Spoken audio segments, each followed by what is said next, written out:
देख रहे हैं उत्तर प्रदेश का विश्वसनीय चैनल आर भारत न्यूज़, धड़कन देश की।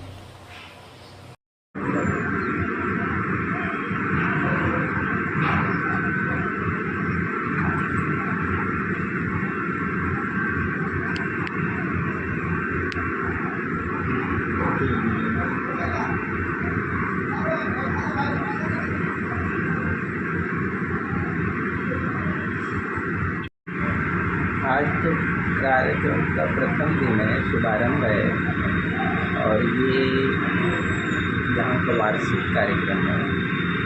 ज्येष्ठ पूनम के अवसर पर लहरदारा गाँव जो सतगुरु कबीर साहब का प्राकट्य स्थल है, प्रत्येक वर्ष 3 दिन तक यहाँ पर सत्संग भोजन भंडारे का आयोजन होता है। उसी क्रम में इस साल भी 8, 9, 10 जून को सतगुरु कबीर साहब का प्राकट्य महोत्सव मनाया जा रहा है। ये वो भूमि है जहाँ पर सतगुरु कबीर साहब का चरण पड़े, इसलिए सतगुरु कबीर साहब की प्रेमी और जिज्ञासुओं के लिए ये पावन तीर्थ की जगह है। हर साल में एक बार वो बड़े श्रद्धा भक्ति और विश्वास के साथ इस भूमि का दर्शन करने आते हैं और सत्संग का लाभ लेते हैं। कहाँ से आज भक्त सामने भारत के हर प्रांत से इस आयोजन में वो सम्मिलित होने आते हैं और भारत के अनेक जिला, राज्य, गांव, शहर से सभी जगह से भक्त आ रहे हैं। 3 दिवसीय कार्यक्रम चल रहा है। कल किस चीज़ पे? ये प्रत्येक दिन जो कार्यक्रम होता है, उस कार्यक्रम में सतगुरु कबीर साहब ने जो वाणी वचन उपदेश कहे हैं मानव समाज के उत्थान के लिए, उनके सही रास्ते पर चलने के लिए, उन्हीं उपदेशों को आए हुए जिज्ञासुओं को बताया जाता है।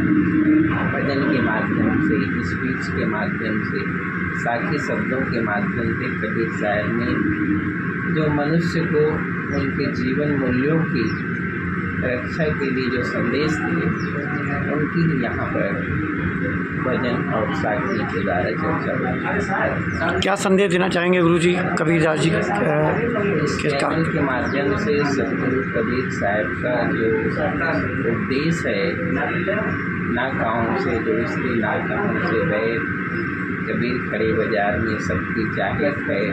वो तो एक ऐसे महापुरुष थे जिनकी वाणी और वचन में उतनी ताकत रही कि वो न तो किसी को अपना कहे और न किसी को पराया कहे।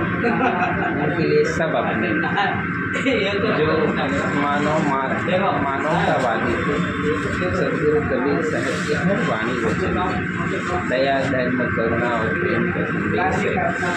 उसमें जाति पाति मर्यादा इत्यादि का उतना महत्व नहीं। मनुष्य के आचार विचार इंसान के महत्व और उसी की कीमत भी है। वर्तमान परिप्रेक्ष्य में हम सबको भी कबीर साहब के इन्हीं मानवतावादी, समाजवादी, प्रेमवादी मूल्यों की चर्चा करनी चाहिए। उनके महत्व को समझना चाहिए और उनके महत्व को समझाना चाहिए। यही सबसे बड़ी प्रासंगिकता है सतगुरु कबीर साहब के धराधाम में आने का, विचरण करने का और जीवन संदेश। जो 3 दिवसीय कार्यक्रम है ये, और इतनी प्रचंड गर्मी पड़ते हुए भी ये दिखाई दे रहा है भक्त का आना जाना कम नहीं हो रहा है। क्या कहना चाहते हैं उन भक्त? नहीं, ये तो ऐसा है कि ये प्रत्येक वर्ष तो गर्मी में ही ये कार्यक्रम होता है, क्योंकि जेठ का महीना गर्मी का ही है जी। तो एक तो ये जो तिथि है, इस तिथि में साहब का आगमन हुआ ज्येष्ठ पूर्णिमा के अवसर पर, तो तिथि के निमित्त तो चाहे गर्मी हो, सर्दी हो, बारिश हो, कुछ भी हो, वो बहुत मूल्यवान नहीं रखता, क्योंकि वो तिथि है। तो उस तिथि में भक्त आते ही हैं। उनका मतलब है कि भाई जिनके वाणी वचन उपदेश से हमारे जीवन में इस तरह से बदलाव हुआ है, इस तरह से हम अनुभव करते हैं, तो एक दिन समय निकाल कर साल में हमें एक दिन आना चाहिए। यह भाव है और उस भाव के आगे गर्मी क्या कर सकता है।